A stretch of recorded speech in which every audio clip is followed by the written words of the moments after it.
Sonidos surrealistas. Sí, ya comenzamos de esta manera el segundo encuentro de SECOL, Centro de Estudios del Collage. Muchas gracias por unirse, por interesarse. Hoy estaremos conversando con George Lembach, profesor de filosofía, que conversará con la artista visual desde Argentina, Claudia Contreras. Ella ya lleva muchos años investigando acerca de esta disciplina que es el collage. Yo soy Marco, fundador del Centro de Estudios del Collage, y estoy muy agradecido por la convocatoria y hagamos esto entre todos. También está Emilio. Hola, ¿cómo están? Emilio, si nos puedes contar. Hola, sí, creo que yo soy la que está generando el eco porque estoy a cargo de la grabación de esta Ah, reunión. sí. Así que, nada, me presenta Emilio mejor. Le doy el pase para que me presente. Bueno, Constanza, o más conocida como Manos de Iris, es otra de las fundadoras de SECOL junto a Marco y junto a mí. Bueno, como mencionó Marco, nosotros tenemos una serie de actividades que vamos a comenzar a impulsar a partir de este mes. Ustedes ya saben, hay una serie de conversatorios en donde se van a abordar una serie de temáticas que giran en torno al collage. Y otra de las actividades más importantes que vienen ya es una antología de colajistas a nivel nacional. La convocatoria va a iniciar a partir desde el lunes 17, así que para que estén atentas y atentos a esta convocatoria. Y la idea es generar comunidad, ya, generar difusión de sus trabajos, así que esperamos que se motiven y puedan postular. Sí, ya sin más preámbulo, les vamos a pedir que por favor apaguen sus cámaras, sus micrófonos y si tienen cualquier comentario, por favor al chat para que podamos construir esta conversación entre todos. Entonces le doy el pase a Claudia Contreras y Jorge Lembach. Bienvenidos. Muchas gracias, Marco y equipo de SECOL. Claudia, ¿cómo estás? Tienes que activar tu micrófono. Ahí está activado.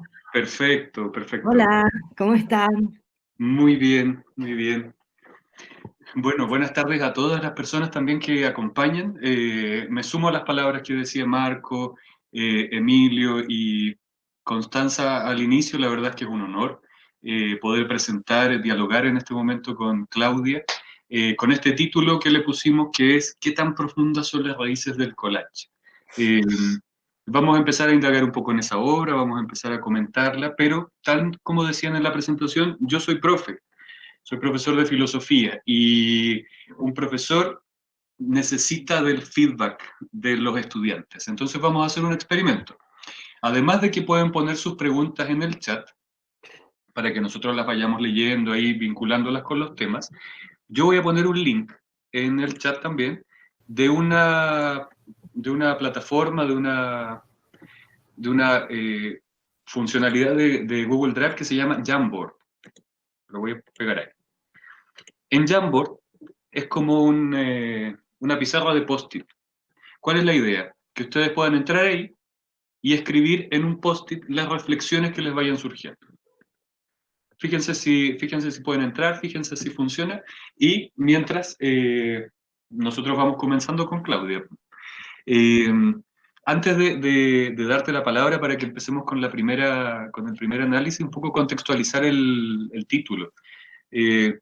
Cuando se propone esta temática o este diálogo, a mí se me vino una reflexión respecto del collage, respecto de las raíces del collage.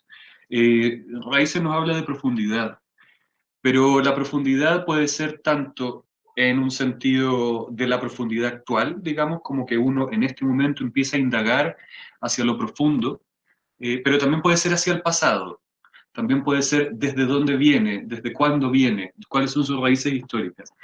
Y queremos abordar con Claudia esta doble vertiente de cómo el arte, las manifestaciones de arte en general, en particular el collage que vamos a comentar hoy, tiene una raíz histórica hacia atrás en el pasado, pero también una raíz profunda en la vida, en lo que pasa con la persona que hace arte, en lo que pasa con la persona que interpreta el arte, en lo que pasa con la persona que se ve movilizado por ese arte. Ese es el contexto, ese es lo que nosotros queremos abordar ahora con Claudio. Ahora sí, Claudio, te doy la palabra, discúlpame por... No, Eh, no, perfecto. Aparte, buena presentación. Bueno, primero agradecida, darles las gracias por la invitación, porque es todo un honor. Y me parece que además es súper importante el trabajo que están haciendo desde el SECOL para darle importancia al collage, y desterrar la idea del colectivo imaginario, del collage. El ciclo que yo armo por Instagram se llama, de conversatorios y con otros colegas, se llama El collage no es solo cortar y pegar. Porque en el imaginario colectivo, ante la gente, es pegar papelitos. Bueno, no es pegar papelitos, simplemente. O sí. sea, el collage tiene otras connotaciones súper importantes, como ser, una muy importante es poder subvertir el sentido. Ujú, Esto lo decía Max Ernst, sí, te lo digo, como lo decía él más o menos, es sí, cortito. sí, Él sí, decía que para él una definición de collage es encontrar dos o más situaciones impresas, realidades impresas.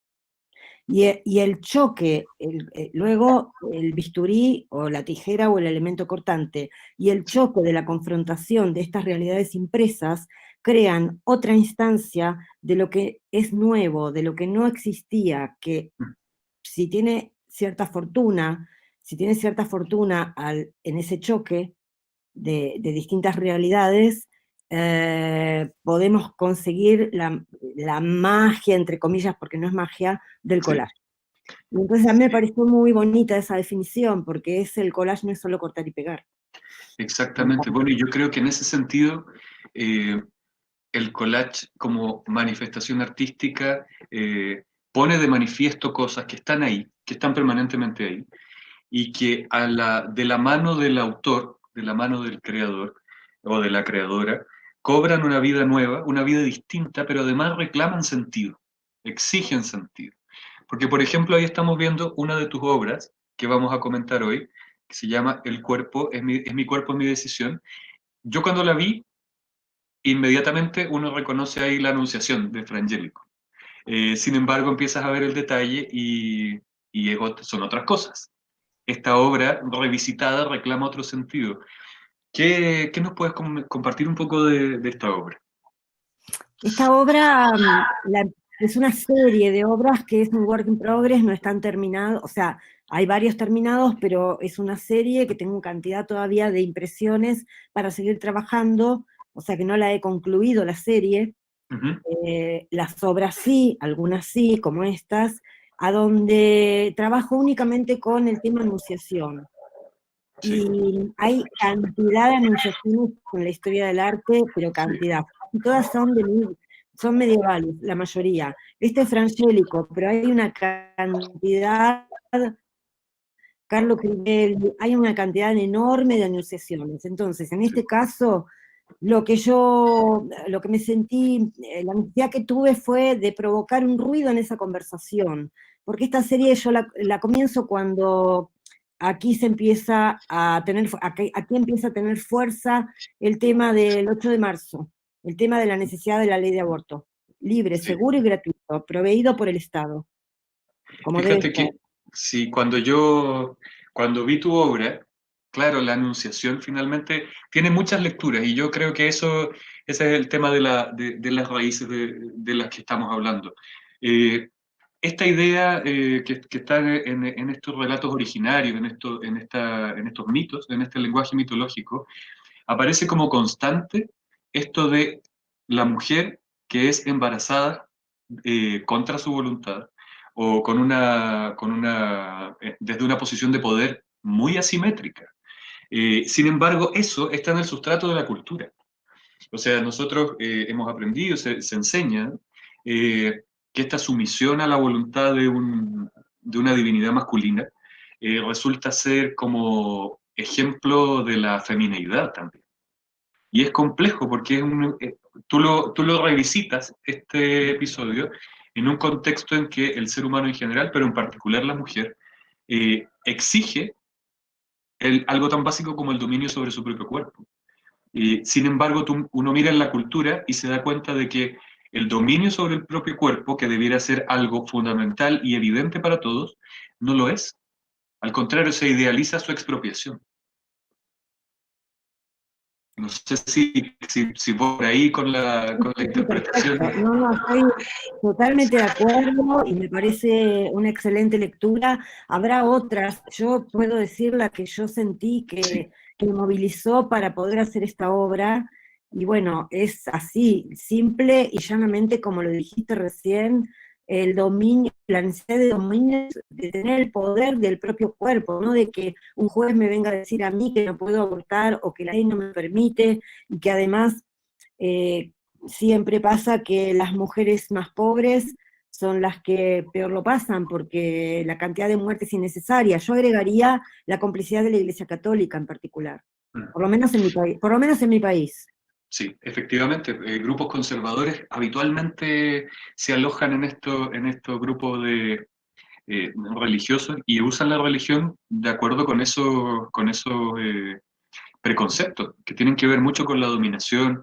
¿Sabes qué? Estaba pensando en este momento un episodio bien reciente de nuestra historia chilena, que es también la perspectiva que queremos visitar, ¿no? Desde un lado a otro de la cordillera, cómo nos vemos. Nosotros el año pasado, a partir del 18 de octubre, se ha producido una revuelta social acá en Chile, que me imagino que tú lo habrás visto a través de los medios, estallido social, la han llamado. Una de las cosas que a mí me impactaron y me asquearon, me generaron un profundo rechazo, eran no solamente la violencia policial, que es algo que nosotros conocemos en la historia, la violencia, digamos, la brutalidad del golpe, la brutalidad del encierro, la brutalidad de la desaparición, de la tortura, que es horroroso, es el horror nuevamente revivido, pero entre medio empieza a aparecer como constante la violación de toman un preso, detienen a una persona y resulta que después esa persona dice, me violaron en el cuartel, me violaron en la comisaría, me violaron en el camión militar en el que me transportaba. Eh, Cuesta realmente entender eso desde una lógica propiamente sexual.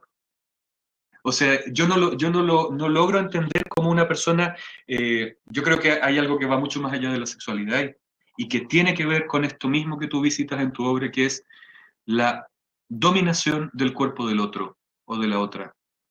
Porque finalmente ese acto de violación, yo no sé si apunta a alguna búsqueda de placer sexual o no, digamos, no, la verdad es que no he indagado en eso y es duro, complejo, pero seguro que hay una intencionalidad de someter al otro y de quebrar su espíritu.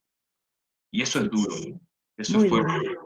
Sí. Eh, Porque uno esperaría que en el siglo XXI esas cosas ya no pasaran, pero pasan y pasan de una forma mucho menos angelical de lo que plantea Frangélico, ¿no?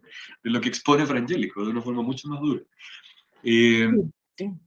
bueno, tenemos otra obra aquí en vista. Eh, Esta obra, Eliminación de cuerpos indóciles. Eh, yo la vi y claro, es eh, quebrar, quebrar el espíritu, nos dicen, tiene más sentido. Exactamente. O sea, Sí.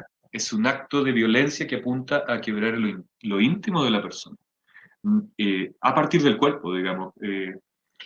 Y aquí, estos cuerpos indóciles, que es un mapa de la ciudad de Buenos Aires, entiendo. Son mapas de la ciudad de Buenos Aires y además de España y de Argentina. Perfecto, Y perfecto. también, o sea,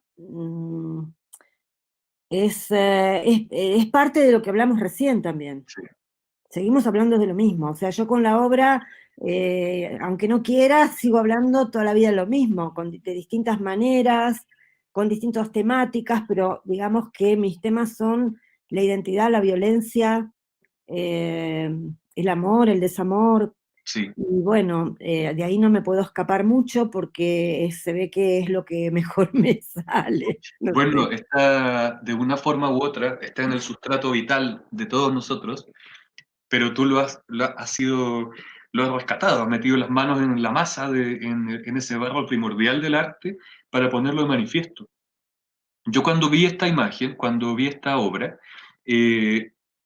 pensé casi inmediatamente en el mapuche, en la concepción antropológica que tiene el mapuche, que tiene el pueblo mapuche, que tiene la comunidad mapuche, ¿no? El ser humano, el hombre de la tierra.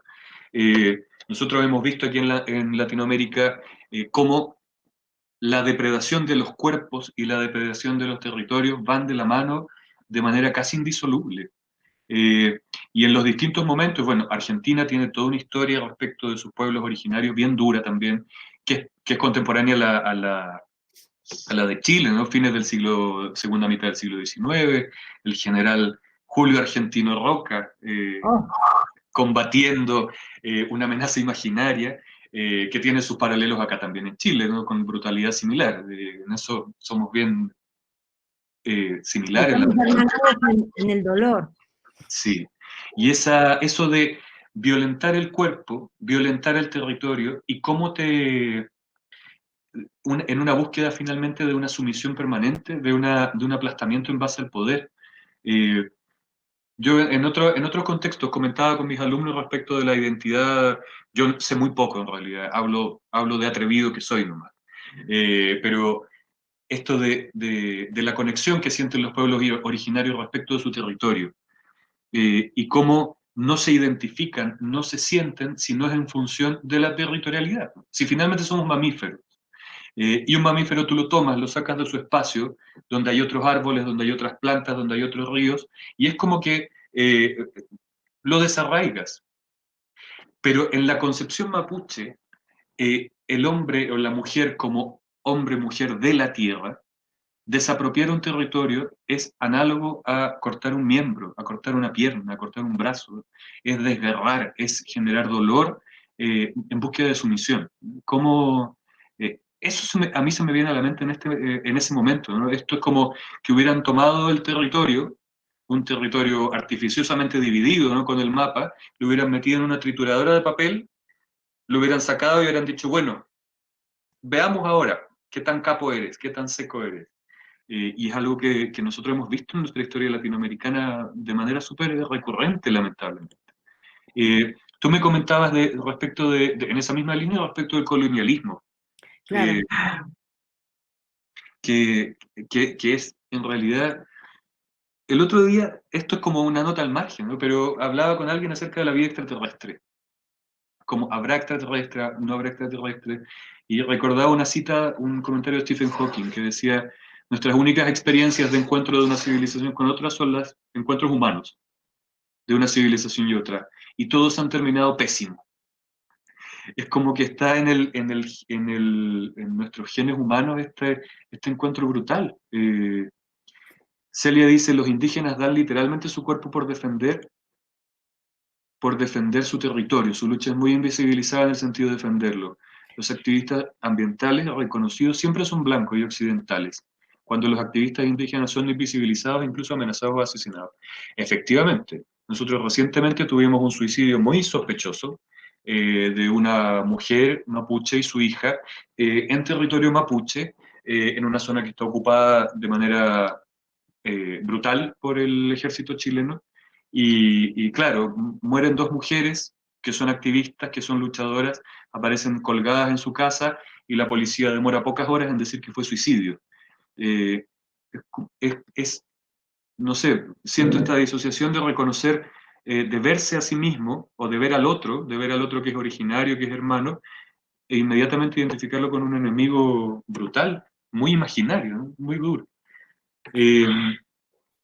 Sí. ¿Podemos volver a la imagen anterior? ¿O ¿Producción? es complicado volver a la imagen anterior? Sí, Ahí está. ahí está. Sí, sí, quizás no habías terminado y te interrumpí.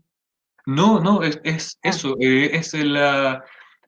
a mí me genera, bueno, tiene mucho que ver con lo que plantea Foucault también. Antes era mucho más fácil someter cuerpos.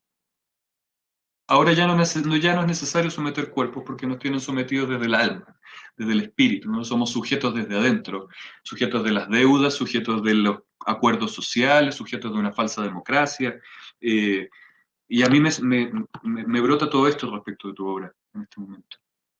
Sí, yo quiero decir, se me ocurren decir dos Sí, cosas. Una, bueno, que hablaba yo de colonialismo de todos los pueblos originarios, no solo los sí, mapuches, sí, a partir de 1492 para aquí, sin parar, todo el tiempo. exacto, Ahora es mucho más notorio también, es tremendo. sí, Eh, Porque además se pagan deudas con territorios, y con territorios que son de los mapuches en general, por exactamente. ejemplo, o de otras tribus originarias. Y por otra parte, quería decir algo, porque hasta ahora estuvimos hablando de sentidos, porque Sí, empezamos a hablar respecto del subvertir el sentido, la sí, capacidad del collage que nos da la capacidad de poder subvertir el sentido de las sí, imágenes que recibimos o que estamos utilizando. Y en este caso yo quería decir algo respecto del sistema de construcción, sí, porque es bastante curioso, me parece que puede sumar decirlo, si no, no digo nada, pero en este caso yo estuve haciendo una obra anterior a esta, con estos mapas, a donde recortaba infinidad de pequeños revólveres. ujú, Y esto era el sobrante de esos perfecto, pequeños revólveres. Es más, en algunos acercamientos, hasta, yo no sé si porque yo los conozco, pero a mí me parece que hasta se pueden llegar a adivinar o a ver. Cuando en la pantalla se acerca un poco, no sé ujú, cómo ven ustedes que acercaban todavía más algunas partes de los recortes, porque hay sí, detalle y hay obra completa. En las sombras de atrás también juega mucho la sombra. No es un collage para colgar contra la pared, es un collage para hacer un montaje separado de claro, la pared con una luz particular para que produzca este tipo de sombras. Y entonces quizás no vemos ningún revólver completo, pero sí podemos ver el cañón, sí podemos sí, ver el gatillo, sí podemos ver como pequeños fragmentos de revólveres y de la presencia por ausencia de estos sí, revólveres. exactamente, Entonces, de cómo una obra anterior donde había revólveres me dijo a mí qué es lo que yo tenía que hacer con este descarte, exacto, porque normalmente los collagistas trabajamos con imágenes de descarte, sí, un libro que alguien va a tirar, una revista que nos sirve, bueno, este era mi material de ujú, rezago, el rezago de obras anteriores. Y ujú, entonces, al juntarlo y ver qué hacía con eso, y hago la pila con distintos mapas, con todas las perforaciones, todos estos recortes, que son todos recortes hechos a mano con la tijerita esta, así la más sí, pequeñita, bueno, o sea, está todo recortadito a mano, y yo le encuentro una espantosa belleza, no sé cómo decirlo. sí. Tiene, bueno, yo creo que tiene algo y que podemos pasar a la siguiente tal vez, Sí, porque sí, sí, hay sí, una idea, hay un concepto que tiene que ver, que lo conversamos nosotros antes, sí, que tiene que ver con lo siniestro, con lo sí, monstruoso. Eh, yo cuando vi esta obra con esta taza, ¿no?, que debe haber sido ocupada cientos de veces por efectivos de la Armada de la República Argentina, me dio un escalofrío en la espalda en realidad. Y esta asociación un poco vampiresca, yo no sé si habrá sido la intención, pero se me aparece lo monstruoso un poco. Y claro, es súper cotidiano, porque la taza es algo muy cotidiano, pero a la vez tiene estos elementos que tú pusiste ahí que sacan de contexto y que te agregan otro sentido. Así como ese juego de sombras, que cada vez que tú montes esa obra va a generar una sombra distinta y va a ser una obra distinta. Aquí también aparece este juego de esa mezcla de lo cotidiano y de lo siniestro. Eh, y en ese sentido, lo ominoso, dice Catherine, exactamente. Ah, sí. recuerden, ir dejando sus comentarios en el Jamboard, porque así, como profe, me gustaría al final poder ver qué fue lo que quedó, cuáles fueron las ideas y compartirlo también, porque esa es la idea, construir conocimiento. Eh, eso. Eh, Estaba pensando en Hannah Arendt cuando vi esto, que la comentamos también en nuestra reunión anterior. Cuando ella plantea que los monstruos no existen, que el mal es contingente, que el mal es banal. Porque en realidad tú no sabes, mirando esto, ¿no? Nos vamos a saltar los preámbulos, tú no sabes si el vecino de al lado es el torturador o es el asesino. Tú no sabes si el vecino del frente que tú ves jugando con sus niños en el parque es una de las personas que desaparecieron, violaron y mataron a otros Lo que sí sabes es que frente a tus ojos es un devoto padre de familia, una devota madre de familia.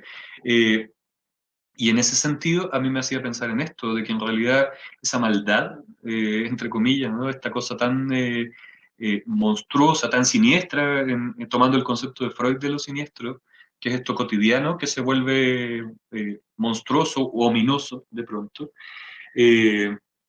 ¿cómo aparece en esta obra?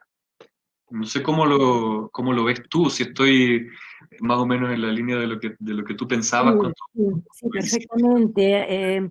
Es más, estas piezas yo no las puedo casi tocar ahora, y cuando las trabajé, las trabajaba de manera, me abstraía de todo, o sea, porque también tuve que aprender, hice más piezas con vajilla de las Fuerzas Armadas, que encontré de casualidad, entre comillas, las casualidades no existen, pero bueno, había una casa de rezago cerca de la mía, a donde fui a comprar tacitas blancas de bar, sin nada, porque son las que me gustan, y comprando eso veo una caja alta que tiene, adelante ponen, era una casa de remates, de vajilla y de cosas de gastronomía.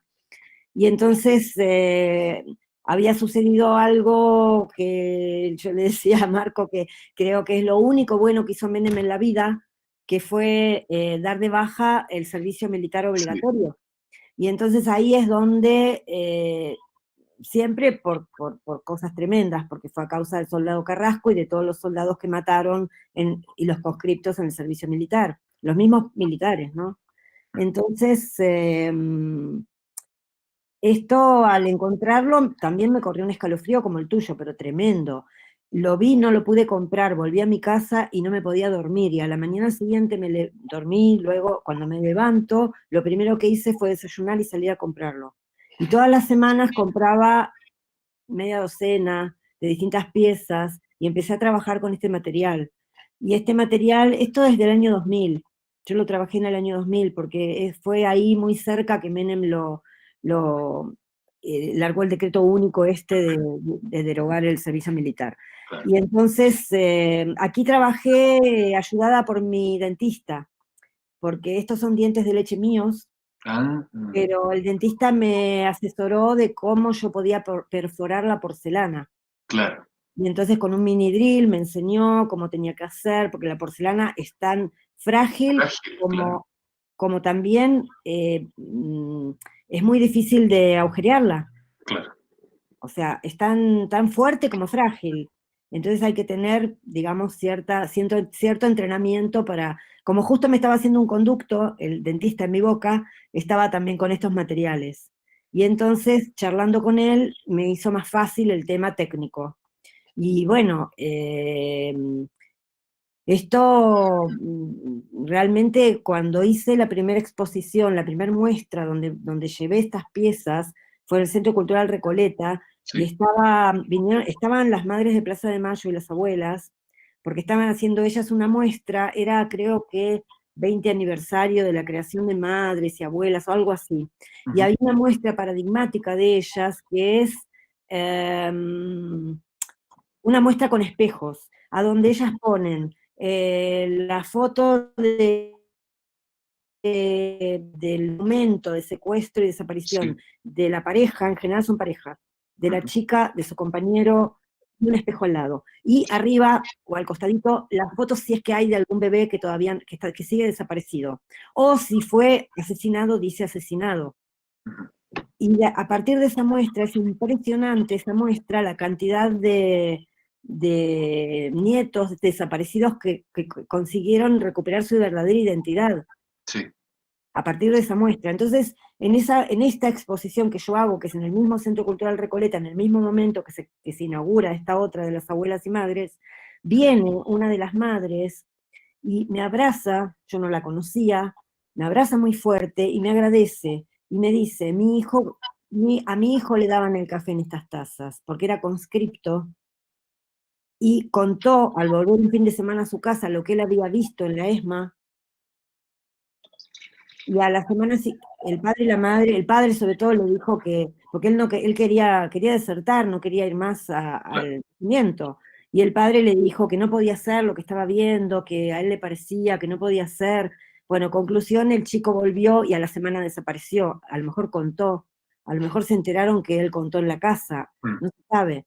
Lo que sé es que ese chico no apareció nunca más, ese muchacho, y el padre creó el centro, ¿cómo se llama? Me sale Secol y no es Secol, pero es un nombre muy parecido.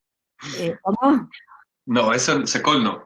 No, Secol no, pero es un nombre muy parecido que ahora no me sale, que tiene que ver que ayudan siempre a los temas de identidad a todas las personas, porque es centro de estudios también, pero bueno, ya ahora se me fue el nombre, ya me voy a acordar.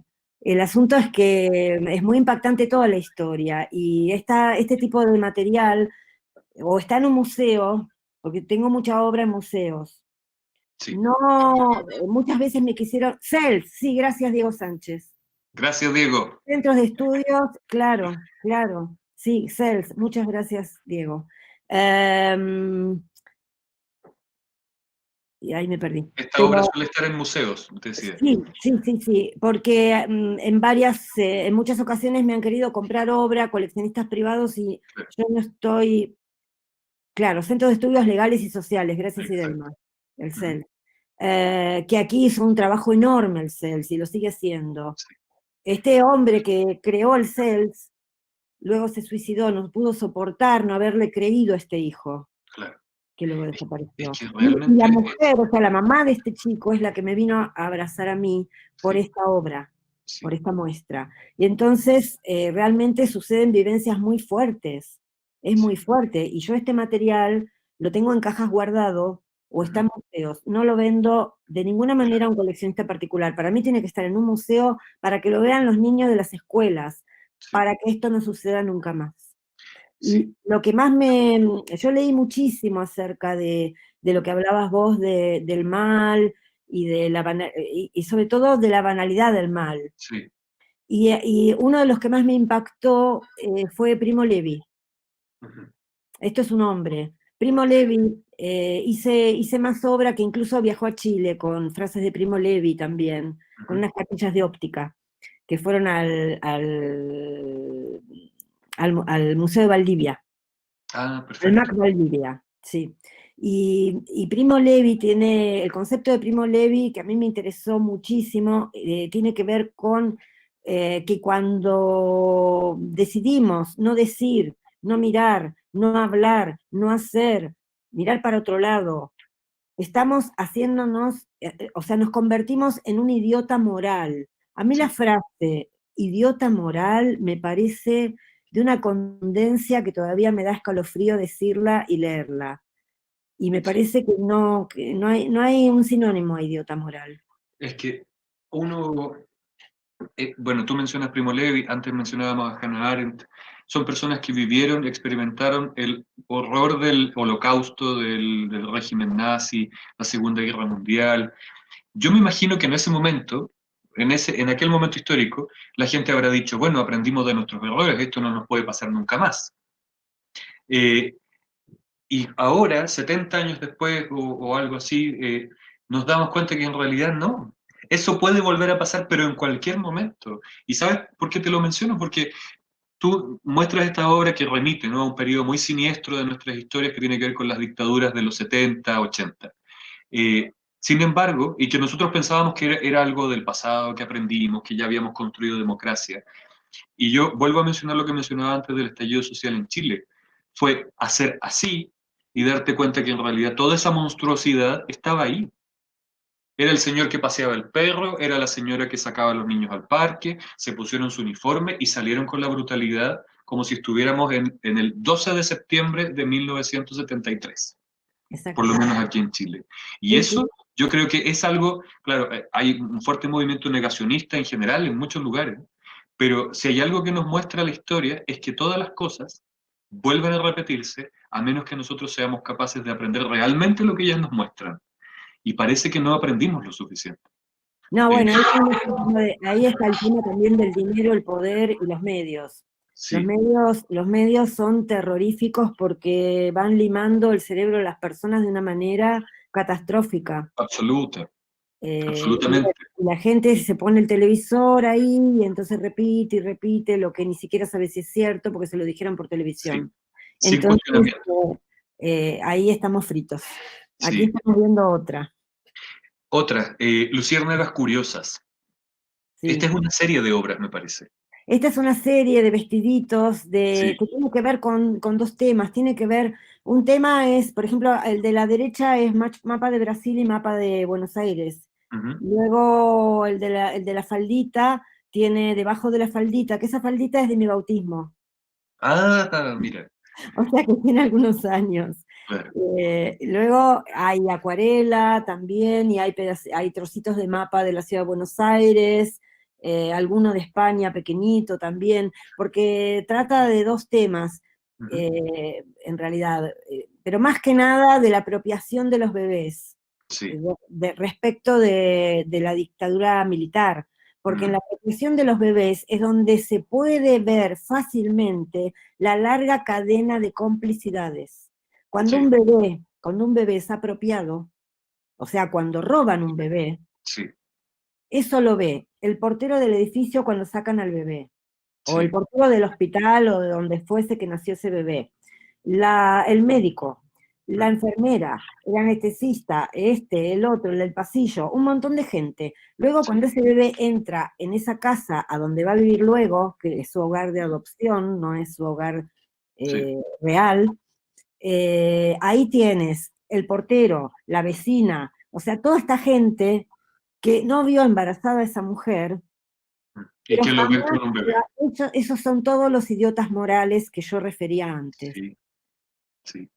Y qué fuerte, ¿no? Que en la primera obra que vimos nosotros era una paráfrasis estética, artística a Fra Angelico, ¿no? La Anunciación, esta violación romantizada y glorificada. Y ahora volvemos a ver estos mecanismos tan sistemáticos y tan bien pensados de sometimiento del otro.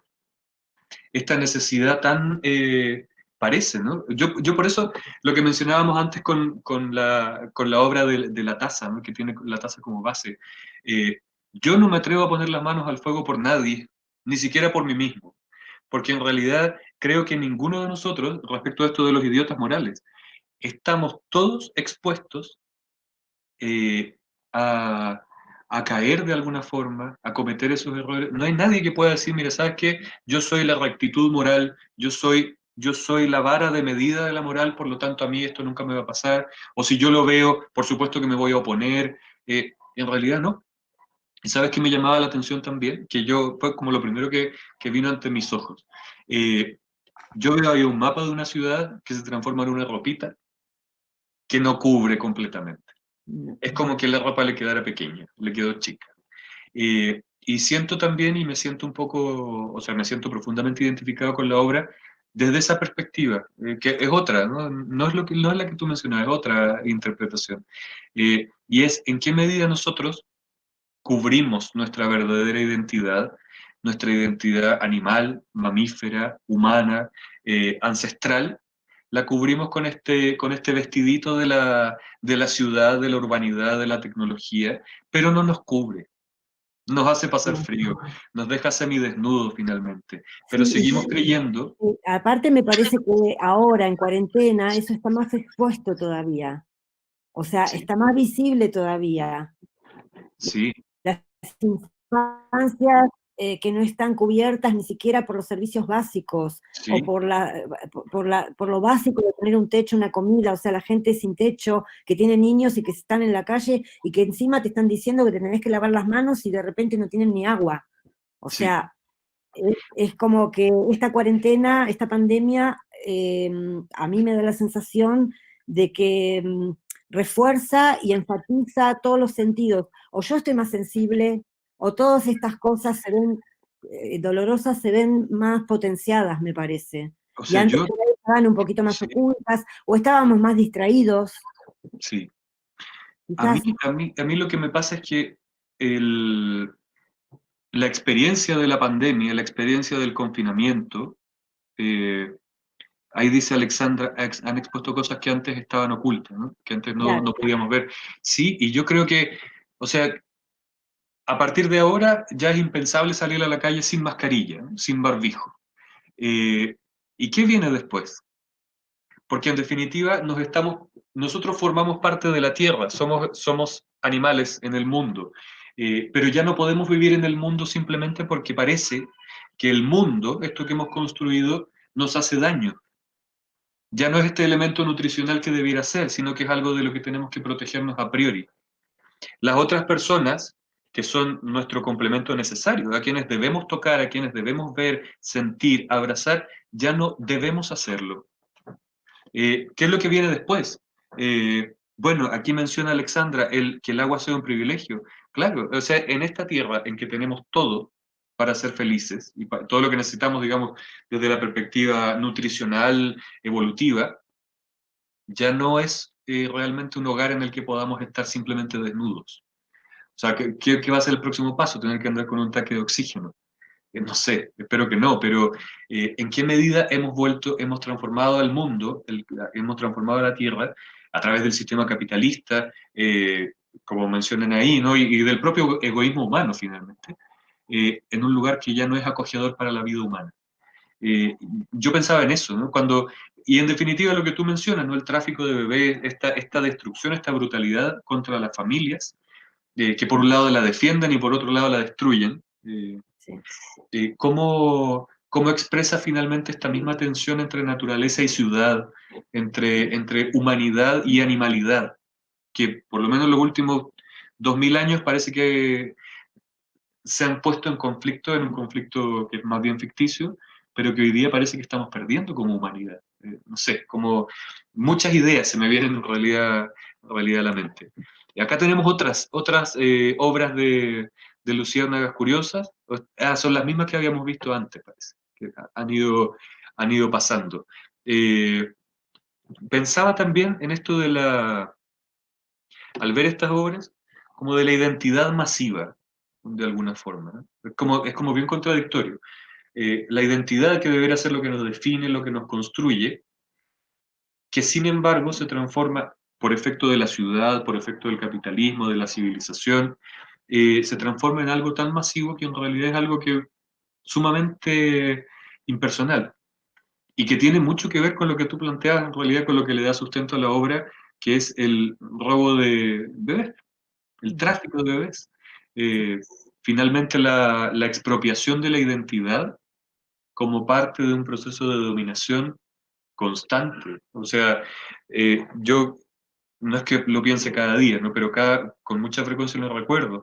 Nosotros en Latinoamérica tenemos como hecho originario la violación, la muerte, la destrucción, que se repite y se repite y se repite, y uno encuentra un millón de ejemplos de eso, y ojalá que pudiéramos ser de la generación que finalmente logre dar vuelta a la rueda, comenzar un nuevo ciclo, digamos. Sí. No sé si hay alguna, ahí viene la siguiente. Ojotas se llama. No la estamos viendo todavía, parece. Te comento, Claudia, mientras tanto, yo no hice mención de nada, pero una de las pocas cosas buenas que tiene este país culeado, Chile, es que uno puede tomar un buen vino por poca plata. Bueno, no te conecto. Lamento, en algún momento en que nos encontremos podremos brindar juntos. La verdad es que ojalá podamos encontrarnos y podamos compartir efectivamente en persona como en los viejos tiempos, ¿no? Y espero que ustedes también, que nos siguen en la casa, que estamos participando de este diálogo, puedan estar acompañándose con algo para calentar el espíritu. Recuerden poner sus reflexiones en el Jamboard para que hagamos ahí la síntesis y la puedan tener todos. Esta obra, serie de cuarentena, se llama Paisaje. Cuéntanos un poquito de ella. Son una serie de paisajes que comencé ahora durante la cuarentena, a donde me pareció que lo que yo siento es que tengo que trabajar el tema de cómo habitamos el mundo ahora, qué pasa con nuestras casas, los que tenemos casas, ¿sí? Entonces empecé porque cuando empiezo estas cosas, no es que no es que armo bocetos y escribo y armo toda una historia y a partir de eso voy a trabajar. No, yo empiezo a recortar casitas, así de simple. Así de simple. Y casitas que son una iconografía básica. Es un rectangulito con un triangulito arriba, o sea, una cosa re simple.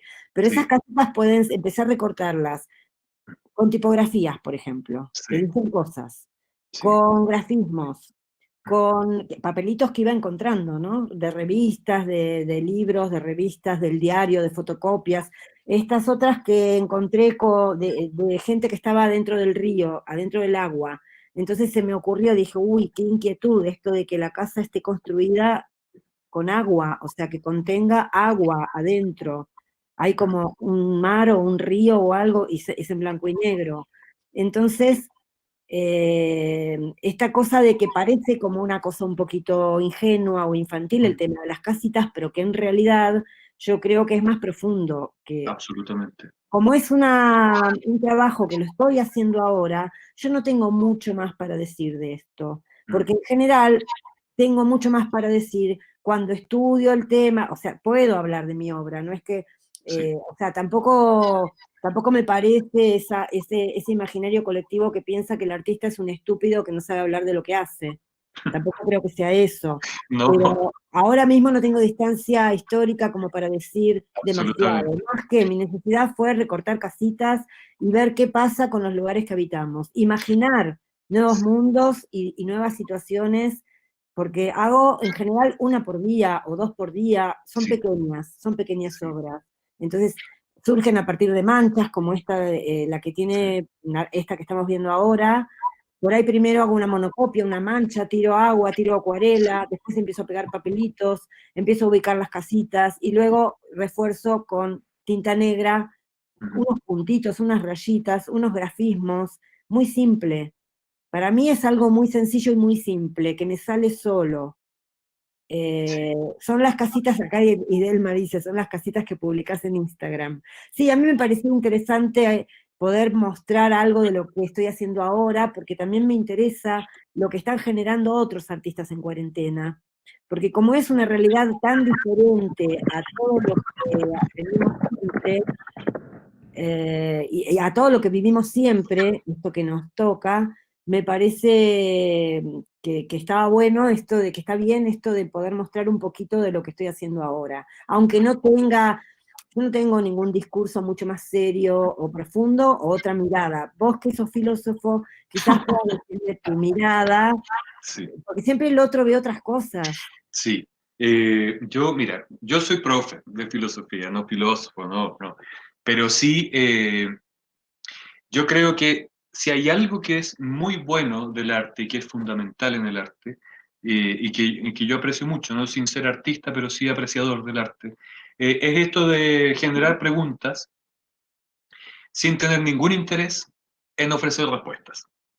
Y creo que la filosofía también comparte un poco eso, ¿no? Eh, Me pasa, por ejemplo, en este momento tú mencionas esto como la obra, como una serie en cuarentena, como una serie de cuarentena.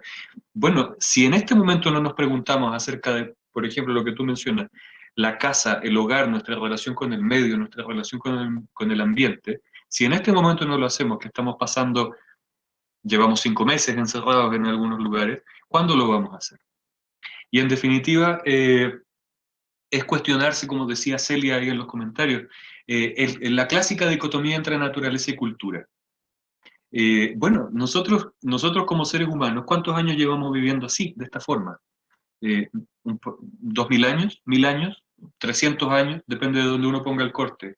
Sin embargo, el humano, el ser humano, ¿cuánto tiempo lleva sobre la Tierra como Homo sapiens? ¿300.000 años? Hasta 1 millón de años podría proyectarse, ¿no? Desde que se identifica un humano. Eh, entonces, el tiempo que nosotros vivimos encerrados en construcciones de ladrillo, de cemento, de madera, en 4 paredes, es súper corto en comparación con nuestra historia evolutiva. Y en realidad yo creo que es algo que normalmente debiera generarnos mucha inquietud. O sea, yo convivo con 3 gatos y a mí me genera, cada vez que veo un gato, que los veo permanentemente, sobre todo en este contexto de encierro, me genera como sorpresa, ¿no? Como impacto, es como, ¿por qué tengo un felino que debería estar en la selva, aquí en mi casa, subiendo y bajando escaleras, subiéndose a la cama? Porque en definitiva hemos construido un ambiente que tiene muy poco que ver con lo natural, con lo originario, digamos, eh, y que sin embargo nosotros llamamos hogar. Hay algo ahí que me genera mucho ruido. Y que en esta época de cuarentena, o sea, esta historia de cuarentena, esta época de cuarentena, es el sueño de cualquier dictador. Nos tiene a todos encerrados en la casa, produciendo, haciéndonos cargo de todos nuestros gastos, sin tener ninguna posibilidad de salir a manifestarse, a contrarrestar el régimen. Y en ese sentido yo creo que es un momento fundamental para el cuestionamiento, aunque esté inacabado. Yo eso es algo que valoro fundamentalmente de la filosofía y del arte. Aunque esté inacabada, la pregunta tiene sentido. Aunque sea solamente tomar algo de la cotidianidad y ponerlo de manifiesto, tiene sentido. Es como a mí me sorprende, por ejemplo, mucho de lo que pasa con esto de que yo mencionaba, de la mascarilla, el barbijo. ¿Cuál va a ser nuestra reacción antropológica respecto de eso? ¿Por qué asumimos tan simplemente una medida sanitaria? No estoy hablando contra la mascarilla o el barbijo, no me vayan a malinterpretar, pero ¿cuál es nuestra reacción antropológica contra eso, que es tan poco natural? Es como, ¿cuántos miles de años nos demoramos en utilizar vestimenta, en cubrir nuestro cuerpo? Ahora vamos a cubrir nuestra cara. ¿Qué costo va teniendo esto para nosotros también? ¿No? Me genera mucho ruido, no tengo muchas respuestas, pero tengo muchas inquietudes respecto a eso. Eh, aquí aparece la otra obra que había pasado anteriormente, que son las hojotas. Cuéntanos un poquito de ella. Esta obra es parte de otra serie de obras que también trabaja en el mismo sentido de lo que hablábamos antes, porque el papel de la plantilla son Sí. hojotas de goma normales, Ujú. que bueno, se me rompieron y dije, uy, en vez de tirarlo todo se recicla, que bueno, quiero hacer una obra con hojotas. ¿Por qué? Porque en realidad estaba pensando en las abuelas de la Plaza de Mayo, Ujú. porque ellas inauguraron inventaron, crearon esta performance, ahora se llama performance, Sí. pero cuando ellas la crearon era que no podían caminar, yo lo digo porque hay gente joven que a lo mejor no lo sabe tanto, no podían caminar 3 personas juntas conversando por la calle porque había estado de sitio. Ujú. Entonces, estoy hablando de la dictadura militar en la Argentina. Entonces, pero esto se traslada a otros países de Sudamérica fácilmente, lamentablemente. Entonces, descubrieron ellas, sabias, descubrieron que podían caminar alrededor de la pirámide de Mayo en la plaza, y Sí. que al estar caminando podían hablar suavemente y pasarse los datos. ¿Sabes algo de tu hijo? ¿Sabes algo de tu nieto? ¿Fuiste a ver a fulano? ¿Le preguntaste a Mengano? O sea, ¿cómo poder saber algo? ¿No? Y aparte esto sucedió desde el principio de las desapariciones del año 78 hasta ahora. Bueno, ahora con cuarentena creo que no, pero ahora con cuarentena no, porque aparte están muy mayores y son Claro. grupos de riesgo la mayoría, pero hasta marzo, que empezó la cuarentena, lo siguieron haciendo una vez por semana, los jueves a las 4 de la tarde, durante tantos añares, ¿sí? Entonces gastaron zapatos, gastaron hojotas, gastaron lo que fuese. Y este Sí. papel son los mismos listados, solo que yo lo imprimí al revés, o sea, son los listados de la CONADEP, de la Comisión Nacional de Desaparición de Personas, que esta comisión fue la que pudo elaborar el documento Nunca Más en la Sí. Argentina. Entonces, esto, cuando yo elaboraba, ¿puedo contar algo técnico? Sí, por supuesto. Porque era muy fuerte para mí para elaborar estas cuentas, porque todo esto viene de mi infancia, no toda esta historia que conté recién, sino, por ejemplo, esta parte técnica viene de mi infancia. El Sí. collage viene de mi infancia, porque hablábamos de cuán profundas son las raíces. Sí. Bueno, desde que soy muy chica, o sea, de hace más de 50 años para Ujú. mí. Porque, por ejemplo, hace más de 50 años mi mamá iba a pintar la antecocina y no tenía el dinero para la pintura, y yo le dije, ¿y por qué no pegamos los papeles de las revistas? Ajá. Y me dijo, bueno, prueben, y entonces ahí encabecé digamos, una barricada con mis hermanos, y Claro. empezamos a pegar los papeles de las revistas, empapelamos las paredes con collage, y yo no sabía que se llamaba collage, Mm. por ejemplo. Entonces, para hacer estas cuentas yo las hacía con papeles de revistas para pasarle, o sea, con un palito en el medio, un escarbadiente, un palito en el medio, enrollando estas tiras que son triángulos larguísimos, que terminan en punta, enrollando y pegando con plasticola. Y tú sabes que la cola con el papel Sí, hacen una cosa muy resistente, muy dura. sí. Entonces, con esas cuentas, con hilos pasados, hacíamos cortinas, o collares, o pulseras, o pendientes. Y entonces me acordé de esa técnica que yo hacía de collage cuando era pequeña y la instrumenté con esto, la apliqué aquí porque era mi homenaje a las abuelas, a donde, bueno, al estar girando en la parte ancha de la tira larga rectangular, al estar girándola con la mano, yo estoy leyendo Sí. Pablo Díaz, eh, alguna fecha, algo, porque está, el listado tiene los nombres de los desaparecidos, la fecha de desaparición, la edad que tenían cuando desaparecieron, el lugar donde habían desaparecido, o sea, hay un montón de datos, el número de documento, un montón de data, que yo voy leyendo fragmentariamente mientras voy girando y voy pegando estas cuentas. Es más, tengo un video que armé de cómo lo estaba haciendo. Ujú, Ese video se proyectó cuando lo tengo guardado, lo tengo en Vimeo. ujú, Ese video lo doné, o sea, esto me lo pidieron varios museos con el video, para ujú. acompañar, para que los niños de las escuelas, cuando vieran estas hojotas, o también un rosario, porque también armé un rosario, que las cuentas son de estas, pero al revés, blanco el papel y negro lo que está escrito, Ujú, parecido a las plantillas estas. ujú. Un rosario, un abaco, que un abaco es un aparato para Claro, para contar, sumar y cortar, ¿sí? porque estaba el tema, en un momento se había puesto en cuestión cuántos desaparecidos había, ¿sí? La derecha empezó a poner en cuestión que no había tantos, que, bueno, y yo dije, aquí están todas las cuentas del mundo, aquí están todos los desaparecidos que quieras. O sea, Sí, un abaco es un buen elemento, es un abaco que es de acrílico transparente la base, y entonces en ese abaco están insertas todas estas cuentas a donde puedes moverlo para poder hacer la operación matemática que quieras. sí, Y entonces hay más, porque hice mucho más con esta serie de cuentas. Pero bueno, me pareció que para muestra estaba muy bien con las hojotas. sí. Sí, bueno, y eso es súper, bueno, es muy fuerte, muy impactante. Y estaba pensando, las derechas habitualmente hacen este juego, ¿no? De relativizar y decir, no, no eran 3.000, eran 2.890. Claro, Sin embargo, el horror empieza desde uno. claro, O sea, cuando uno relativiza la vida de una persona, una sola. relativiza la vida de la humanidad completa. Cuando Sí, tú dices, esta persona no tiene derechos, estás diciendo, cualquier persona de la humanidad no tiene derechos, incluyéndote a ti mismo. Y ese sí, es un juego que lo que ha pasado en la historia es que solamente se arregla con el poder, con poner la bota encima, pero no ha sido constructivo. Y nosotros lo estamos sufriendo, o sea, nuestros países lo están sufriendo, nuestra realidad latinoamericana es eh, experimentarlo y sufrirlo de alguna forma. ¿Sabes qué me llamaba la atención también sí. cuando vi esa obra? Que tiene cuentas, pero son cuentas de papel, por lo tanto las cuentas no suenan.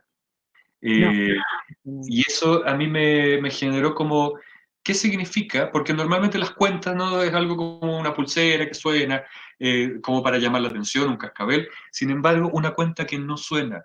Y son, es lo que yo vi, ¿no? Son hojotas femeninas, son sandalias femeninas. Y veo también ahí esta necesidad o este impulso de invisibilización por protección, por lugar en la sociedad, porque finalmente, si tú lo miras desde una perspectiva, este círculo, ¿no? Esta procesión en torno o esta caminata en torno en la Plaza de Mayo, es, si un militar lo viera, podría decir, bueno, una mujer, dos mujeres, tres mujeres conversando no son un peligro para nadie. Y es un gran error, porque en realidad nuestros países latinoamericanos especialmente han sido sostenidos y han sido mantenidos y llevados adelante por las mujeres. Y eso es muy fuerte y es muy real. O sea, eh, en, en- en Argentina también, ¿no? Yo tuve experiencia de vivir en Argentina y pasa lo mismo que en Chile. Eh, Se habla de la familia, se supone el padre, la madre y los hijos, ¿no? Se habla de este ideal, pero por lo menos en Chile la mayor parte de nosotros somos guachos. No tenemos padre, o tenemos padre ausente, o tenemos un padre que como gran entrega de amor entregó su material genético y desapareció. Y esa es la historia de nuestra Latinoamérica, de mujeres invisibilizadas que llevan adelante las cosas, que soportan, que gastan las suelas y que sin embargo, que engañosamente no son un peligro para nadie, pero en realidad son las que han llevado adelante las grandes transformaciones. Mientras los hombres nos dedicamos a destruir y a beber. Y a beber. Pero eso lo podemos compartir, hombres, mujeres y no binarios y todo. Tenemos unos minutos, nos dicen desde producción, para algunas preguntas abiertas. Recién habían proyectado el Jamboard. Yo creo que lo pueden volver a proyectar para que comentemos. O, Claudia, si tú tienes algún comentario por las preguntas que puedan surgir en estos minutitos. Mientras buscabas las preguntas o aparecen las preguntas, Sí. estaba pensando también que me parece muy interesante, aparte de que la charla es muy rica, me parece interesante mostrar las piezas, de que también se quite del imaginario colectivo de que el collage es solo en el plano. Sí. Porque en general no se muestra o no hay tanto, o yo no veo, cuando vos entras a ver los collagistas de Instagram, por ejemplo, hay poco espacio, hay poco Sí. en objeto. En general es más en el plano. ¿Acá tenemos preguntas o no? Bueno, lo que... Mira, tenemos el Jamboard, que son estos comentarios que han aparecido acá. Muy interesantes, ¿eh? Muy... Déjenme... Nos comentan, por ejemplo, el choque entre distintas realidades. Bueno, que yo creo que tiene que ver con lo que hablábamos al inicio, ¿no? Esto de cómo superponer planos. El colonialismo sangriento, ¿no? Tan claro, tan evidente y tan permanente, ¿no? Arte y memoria. La memoria, yo no sé cómo será en Argentina, no recuerdo tanto eso, pero aquí en Chile por lo menos la brutalidad de la derecha respecto de la memoria es muy dura. Ellos ridiculizan los museos de derechos humanos. Piñera absurdamente en su desquiciamiento, en algún momento quería hacer al lado del Museo de los Derechos Humanos, hacer un museo de la democracia, porque él decía que un poco una idea extraña que en realidad es muy difícil de entender y de explicar, pero que trata como de equiparar la muerte y la desaparición de la gente con la supuesta ruptura de la democracia que había provocado el socialismo de Allende, en alguna forma, ¿no?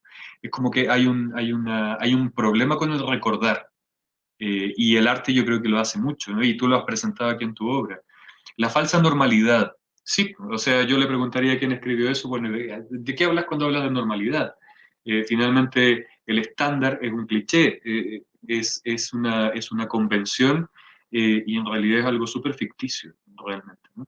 Más que cortar y pegar y sentir emociones, absolutamente. O sea, yo creo que el arte, tanto el arte como la filosofía, apuntan a eso, a dejar fluir esto que falsamente se ha dicotomizado en mente y cuerpo, en alma y cuerpo, separando, disociando al ser humano, ¿no? Esos son algunos de los comentarios que van apareciendo. No sé si si hay preguntas también en el chat. Eh, Estoy recién aprendiendo el collage, me encantó cómo se ven los botones. Sí, Claudia, perdón. No, una cosa, te quería preguntar, ¿por qué está tachado? O sea, no tenía el mismo tratamiento, la idiota moral tiene una cruz Sí, tachándolo, sí. me llamó la atención. Yo intuyo, tal vez el autor o la autora nos puede contar, pero yo intuyo que es lo que no queremos ser, ¿no? Ah, El perfecto. idiota moral. Pero ojo, porque un gran peligro, yo creo, ¿no? Tan peligroso como ser un idiota moral es creerse la superioridad moral. Porque la superioridad moral te expone al error, te expone a la caída de manera brutal, y la superioridad te hace no pedir ayuda. Y eso es lo más complejo y es súper antidemocrático, es súper poco social. Igor dice, Bolsonaro en Brasil, perdón, borra la memoria de los desaparecidos, de los muertos de la dictadura, y exalta a los torturadores dentro del Congreso Nacional. Bueno, nosotros aquí hace pocos días, un diputado que a mí me cuesta realmente no me cuesta expresarme honestamente respecto de las otras personas, no dar mis opiniones, pero me cuesta entender cómo es posible que una persona con tan pocas luces como algunos diputados que tenemos nosotros acá en Chile, tuvimos un diputado que hace muy poco, en estas sesiones a distancia del Senado, él se presentó para votar para una sesión importante, digamos, el trabajo que ellos hacen siempre es importante, se supone, y detrás de él tenía una foto de Pinochet. Ah, Y él defendiendo que en realidad era parte de la libre expresión y diciendo, mira, si los otros tienen al Che Guevara, porque yo no puedo tener a Pinochet, con un nivel de negacionismo que francamente me parece que atenta contra la...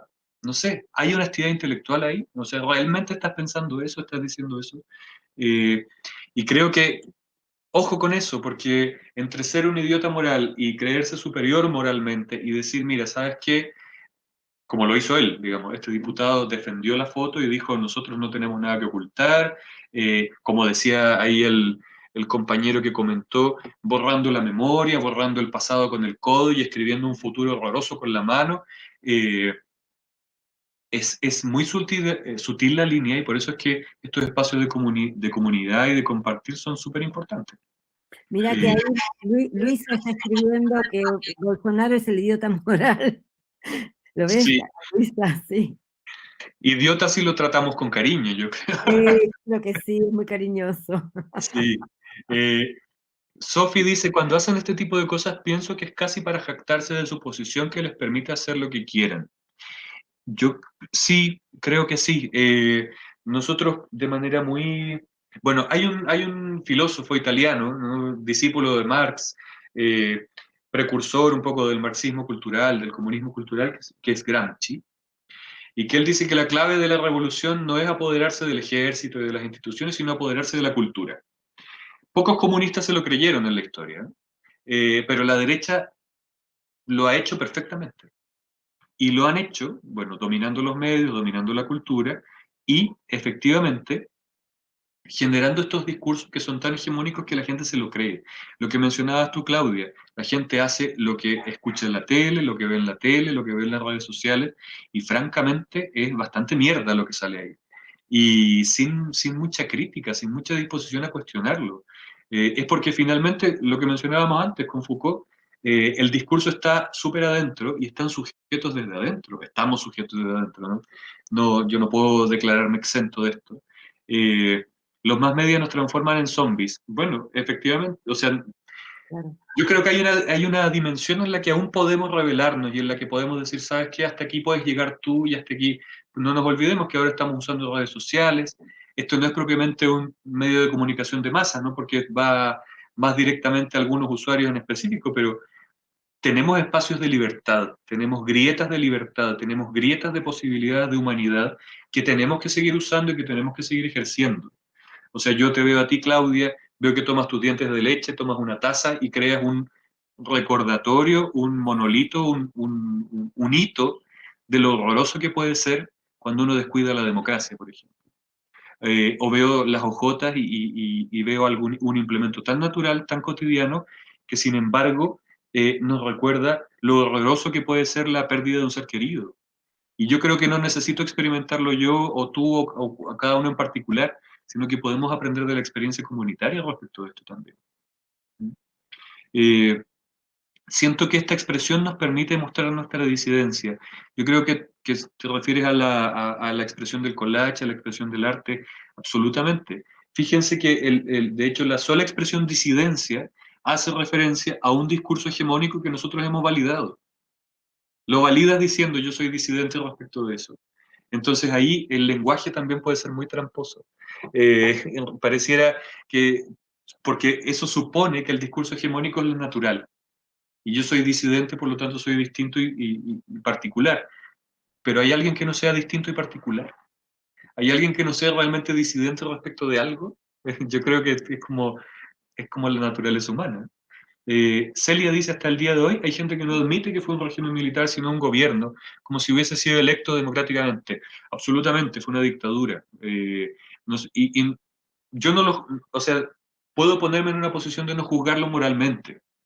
En la historia ha habido dictaduras muy buenas como la dictadura de Pericles, creo que es la única que recuerdo que haya sido más o menos buena. Como forma de gobierno puede ser, pero eso no le quita el horror que se experimenta y que podría haber sido de cualquier color político, pero el horror se experimentó y se sigue experimentando. Apareció Marco ahí, parece que estamos en la hora. Sí, ha estado muy interesante la conversación. Es increíble los espacios que puede llegar el collage y las reflexiones personales también. Estoy sin palabras, la verdad. Hay mucho que pensar y mucho que hacer también, cada uno desde su lugar en donde está habitando el territorio y el espacio, ¿no? Sí, yo creo que es una gran oportunidad. Yo me siento súper honrado de poder acompañar este diálogo. Cuando Marco me iba diciendo, mira, hay tantas personas inscritas, la verdad es que, o sea, no me malinterpreten, podría haber sido una persona inscrita y con Claudia habríamos tenido una conversación maravillosa igual. Ha sido un gusto, la verdad, ha sido un placer, pero cuando uno puede llegar a un grupo importante de personas, eh, la verdad es que tiene mucho sentido. Yo a lo que apelo y a lo que insisto, o sea, quiero ser majadero en esto porque tenemos brechas, tenemos espacios de libertad, tenemos grietas en las cuales podemos florecer. Cuando uno se dispone desde el otro lado, ¿no? Desde el discurso disidente, uno tiene que tener mucho cuidado de no validar como hegemónico aquello que en realidad es tiránico y es súper subjetivo y parte de la subjetividad de unos pocos. No es la sociedad, no es la cultura, no es la humanidad, son unos pocos. Acá hay una...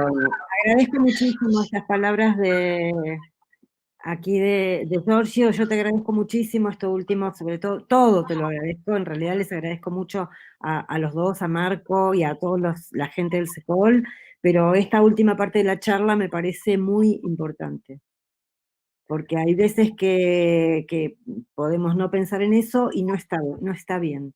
Hay que estar siempre alerta. Sí. Claudia, una última pregunta para ir cerrando ya esta tarde. Dime. Sí, acá Brenda Celeste pregunta, ¿qué me recomiendan para llevar un taller de arte collage? Tú que practicas, eres tallerista también. Sí, sí. ¿Algún consejo para ella? Pero no entiendo la pregunta. Ella quiere llevar, ¿cómo para Ah, llevar un taller? sí, ¿Ella quiere llevar obra a un taller o quiere tener un taller? si puedes activar tu micrófono, estaría bien, Brenda, para ir cerrando. Tengo una pregunta. ¿Puedo promocionar mi taller? Es que yo voy a enseñar.